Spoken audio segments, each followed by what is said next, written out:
Hola a todos, bienvenidos a esta sección de la Asociación Española para el Avance de la Ciencia. Estamos conociendo a nuestros investigadores RC y hoy nos invade la alegría de poder saludar a la doctora Marta Ruiz Costa Llussà. Bienvenida, Marta, ¿qué tal? Hola, ¿qué tal, Diego? Bueno, Marta Ruiz es investigadora en el Departamento de Computación de la Universidad Politécnica de Cataluña y ha sido distinguida con una RC Starting Grant por el proyecto LUNAR, que es un acrónimo, de Lifelong Universal Language Representation y que pretende estudiar un sistema de traducción automática inclusivo. Pero quien mejor nos puede hablar de todo ello creo que es precisamente la doctora Ruiz. Así que, Marta, tenemos muchas ganas de conocer en qué consiste LUNAR. Gracias, Diego. Gracias por esta iniciativa que estáis haciendo de diseminación, que es súper importante. Bien, pues LUNAR, como bien has dicho, es un aprendizaje de la lengua, ¿vale? Para beneficios, en este caso, de la traducción automática, ¿vale? Pero aplicable a cualquier procesado en lenguaje natural, que al final el campo del procesado en lenguaje natural es muy amplio y es simplemente enseñar a que las máquinas entiendan el lenguaje natural. Entonces, el objetivo del LUNAR es conseguir una representación matemática del lenguaje, ya sea voz o texto, que sea universal, es decir, válida para todas las lenguas. Y lifelong en el sentido de que, claro, tenemos más de 7.000 lenguas en todo el mundo, entonces esto tiene que ser incremental, ¿no? Tienes que empezar con unos centenares de lenguas y después ir añadiendo lenguas a medida que van aumentando tus necesidades, etc. Y en ese sentido, bueno, se podría decir que es la búsqueda, bueno, un poco del santo grial, ¿no? De traducción, que ha sido este lenguaje universal, ¿no? En este sentido no es como un esperanto, que sería una lengua que se puede hablar, que podríamos hablar, porque, como digo, es una representación matemática. Y esto viene de que ahora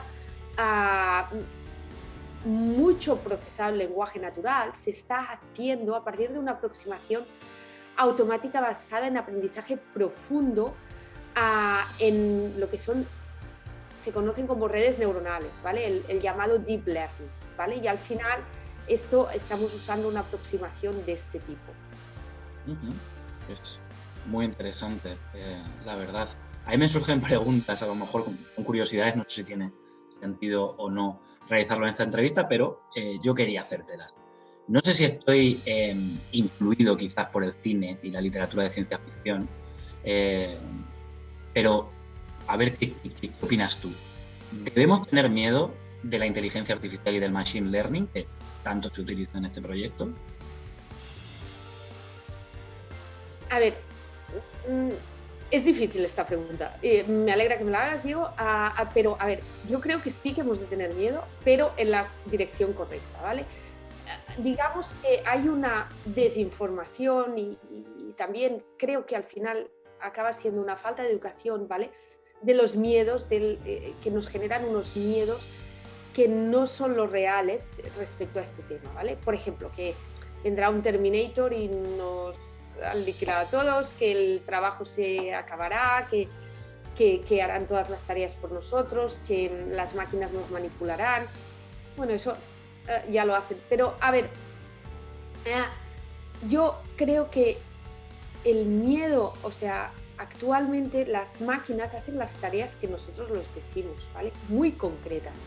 Y no tienen, y hacen cosas maravillosas, pero a la vez no entienden que hacen esas cosas maravillosas, ¿no? Por ejemplo, porque en traducción mismo, tú tienes traductores comerciales que funcionan muy bien, pero no están entendiendo el lenguaje para hacer esta traducción, ¿vale? Entonces, ¿eso qué quiere decir? Que son muy limitadas las máquinas actuales, ¿vale? O sea, el aprendizaje actual funciona muy bien con técnicas que se dicen supervisadas, es decir, ven gran cantidad de ejemplos de la tarea que tú quieres hacer. En el caso de traducción, ven una frase en inglés, una frase en español, no una, millones de estas frases, y son capaces de generar la traducción entre una lengua y la otra, ¿vale? A partir de extracción de patrones, de unas representaciones matemáticas que os hablaba, que son capaces de encontrar patrones entre un sitio y otro, pero no de entender el contenido. Y en eso hay un grave riesgo, ¿vale? Y es, por ejemplo, que las máquinas dependen de los datos que les estamos pasando y nuestros datos son datos históricos, ¿vale? ¿Qué quiere decir? Que no representa la sociedad actual, sino cómo ha sido la sociedad a lo largo de los años. ¿Qué quiere decir eso? Que, por ejemplo, un sistema de selección de personal se adapta a las necesidades de los últimos 30 años y, claro, por ejemplo, si tiene que seleccionar a una persona en un cargo de alta responsabilidad, probablemente descarte a todas las mujeres y se quede con los hombres. ¿Por qué? Porque históricamente los cargos de responsabilidad los han ocupado más los hombres que las mujeres. Entonces, en ese sentido, hay un sesgo en los sistemas actuales debido a, los humanos estamos sesgados, entonces nuestros datos están sesgados y cómo alimentamos a nuestras nuestras máquinas están sesgados. No es que los algoritmos lo estén en sí mismos, que podríamos discutirlo, pero lo que son los datos lo están. Entonces esto tiene un riesgo, un impacto social que es muy grave. Por ejemplo, el reconocimiento facial ya se ha prohibido en muchos estados en Estados Unidos. ¿Por qué? Porque no funciona igual para todas las razas o para todos los géneros. Entonces, son estos temas los que nos tendrían que preocupar. Es decir, sí, no está ese Terminator, pero están esos sesgos que nosotros mismos hemos generado al alimentarlo, ¿no? y ellos nos lo devuelven, lógicamente. Es lo que hemos creado. Y otro. Diego, aparte de los sesgos, ahora me dejaba algo, que es eso, que las máquinas que estamos creando necesitan, como digo, muchos datos, ¿no? Y para aprender, para entrenarlas, para construirlas, esto tiene un coste computacional muy grande, que incide en un coste medioambiental muy grande. Entonces, igual no vendrá el Terminator a aniquilarnos, pero quemaremos el planeta antes de crearlo, ¿vale? Entonces, este environmental cost es otra cosa que nos tendría que preocupar. Pues ahí están los puntos, ¿no? Y esos peligros de algo pues que se está utilizando y que se utilizará sí o sí, pero bueno, ahí están también esos riesgos, ¿no? Tengo otra curiosidad. Yo a veces pienso mucho en la Torre de Babel, ¿no? Y en lo difícil que puede resultar adaptarse pues, un nuevo país, con una nueva lengua que desconoces, que no hablas. Y a veces digo, ¿sería bonito que hubiese una sola lengua? Luego rápidamente pienso pues, en la identidad cultural de los pueblos y de sus hablantes, pero no sé, ¿qué opinas tú? ¿Sería adecuada una lengua universal para todos? Bueno, creo que ya has respondido tú, Diego, ¿no? a la pregunta. Me alegra, ¿no?, que hayas señalizado ese punto, ¿no? Porque, a ver, sí que es muy conveniente tener una sola lengua, ¿no? En el sentido de que el problema de comunicación luego es cero, entonces tiene puntos a favor, pero claro, para mí tiene unos puntos negativos, que es lo que has dicho, ¿no? La riqueza lingüística va asociado mucho, define caracteres una lengua, ¿vale? Porque, no sé, desde el sol en castellano es masculino, pero en otras lenguas es femenino, ¿no? Entonces, solo en otras es neutro. Entonces, hay palabras, por ejemplo, en Brasil, en el portugués brasileño, saudade, presumen de que saudade no tiene traducción, ¿no? Entonces, hay una riqueza cultural ahí que si solo tuviéramos una lengua, perderíamos. Entonces, para mí, las ventajas de esta comunicación no son suficientes como para,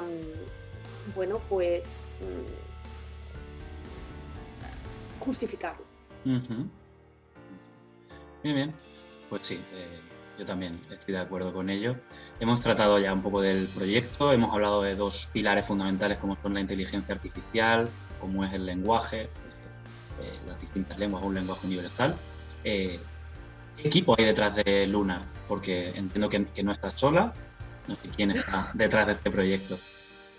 Bueno, aquí señalizar que quizá más que el equipo de Lunar hablaría del equipo de traducción que somos, ¿no? Tenemos algunos proyectos más, tenemos financiación de becas,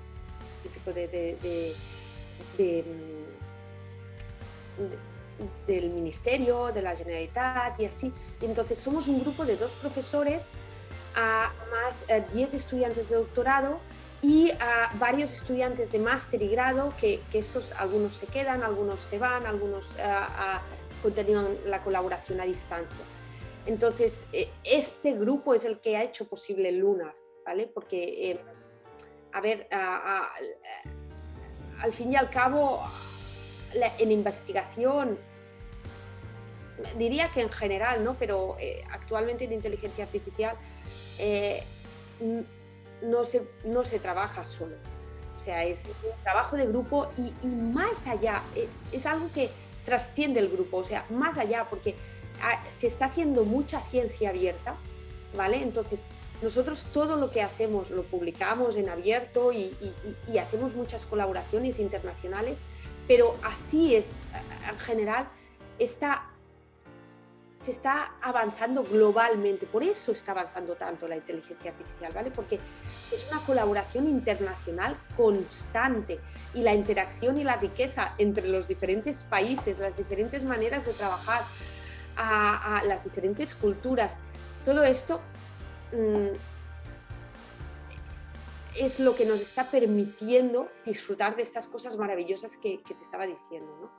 Que la inteligencia artificial y que, por ejemplo, algoritmos, ahora diré, igual sonar así, ¿no? Pero es que el aprendizaje automático profundo que usamos, hay arquitecturas como la que usamos para traducción, se usa para traducción, pero es que se usa para gaming, se ha usado para encontrar la vacuna del COVID, ¿vale? O sea, esta misma arquitectura, o sea, quiero decir, es un campo muy versátil, ¿vale?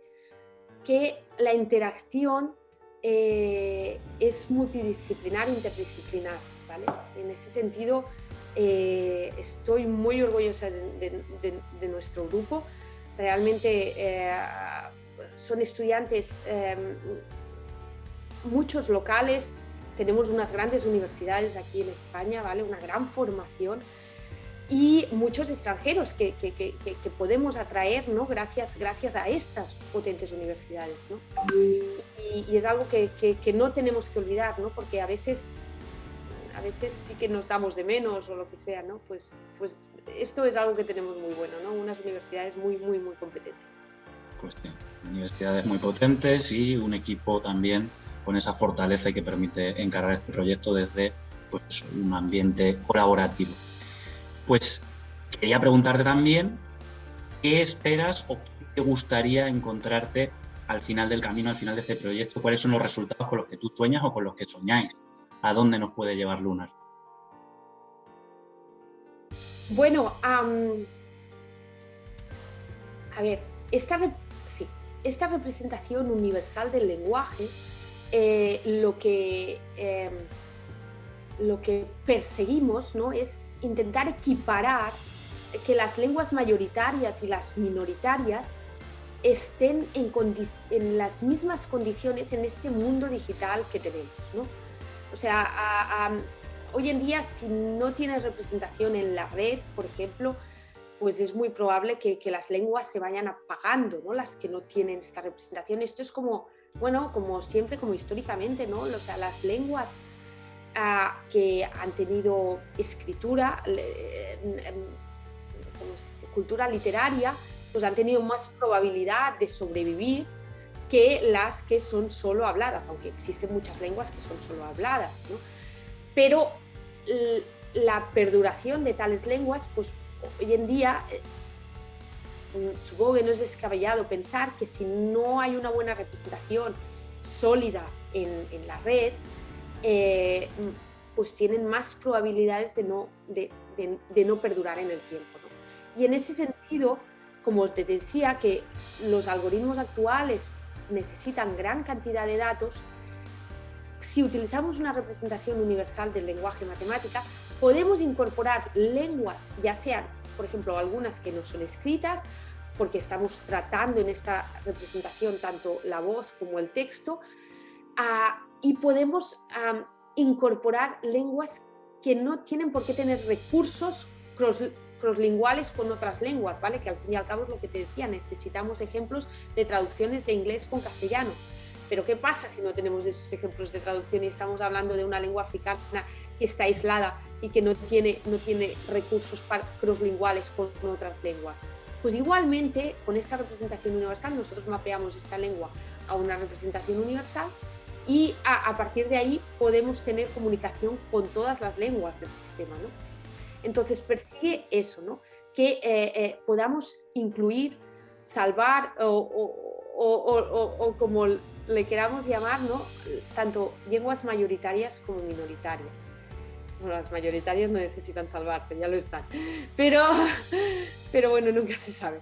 Y bueno, supongo que, o sea, el objetivo último, la visión es este, ¿no? Poder dar, y sobre todo eso, ¿no? Actualmente también hay una diferencia de calidad, por ejemplo, en la traducción de las lenguas mayoritarias y minoritarias muy grande. Entonces, no, que todas las lenguas que tenemos tengan la misma calidad, ¿no? Porque ¿por qué tengo que tener una traducción mejor en, bueno, no sé, en una lengua que sea muy mayoritaria en comparación con otra que no lo sea, o ese ejemplo que ponías de esta lengua africana que no puede. Exacto, es injusto. Después estás poniendo barreras a las personas que son nativas en esa lengua, porque claro, tú puedes aprender lenguas, pero no es idiomas, pero no te expresas igual en tu idioma nativo, ¿no? Entonces, claro, estás poniendo en desventaja, ¿no? Sí, discriminas en cierto modo. Muy bien, pues ahí están los objetivos soñados por Luna y por Marta Ruiz, que está detrás de este proyecto, junto con su equipo. Ha sido un placer que hayas aceptado la invitación para participar en esta sección, porque hemos aprendido mucho, nos hemos acercado a este proyecto tan interesante que ha sido reconocido con esta RC. Así que nada, pues muchísima suerte para lograr esos objetivos y encantado de haber podido hablar contigo un ratito. Gracias, Diego, y como decía, muchas gracias por esta labor que estáis haciendo y animo a los oyentes a que te sigan, porque es muy interesante todo vuestras iniciativas. Muy bien, pues nos vemos pronto, ya hablamos, Marta. Muchas gracias por estar con nosotros.